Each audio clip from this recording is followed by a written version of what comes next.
to a holy life. So our salvation is tied to holiness. It is not because of anything that we have done, but because of his own purpose and grace. Brothers, we have been called to be holy. Let me quickly take some examples from within our church. Holiness in the Church of Pentecost, then and now. Holiness became the hallmark of the Church of Pentecost during the formative years of the church. Pastor James McKeown would often preach on holiness.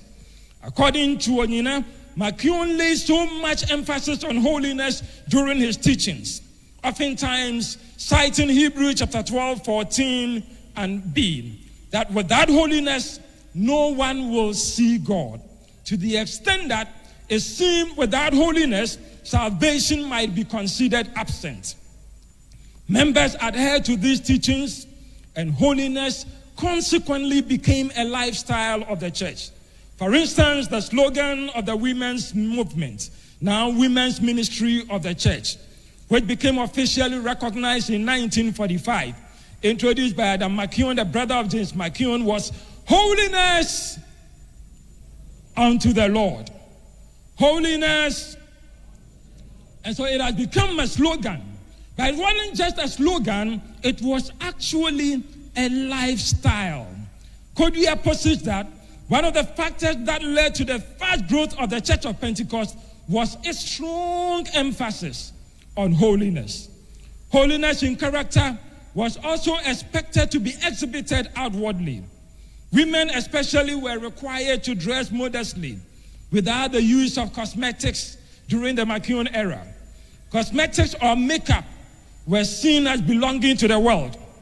At a General Council meeting held at Kumasi in 1968, it was directed that the wives of elders, overseers, and pastors should set good examples by dressing modestly and discarding the wearing of wigs.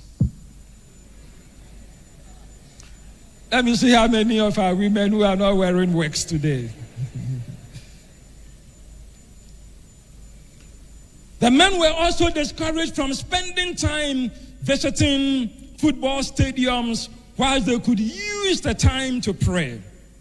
At the same Kumasi meeting in 1968, the church was also instructed that football pools, lotteries, raffles, sweepstakes, horse racing, and others are classified as gambling and should be discouraged in the church.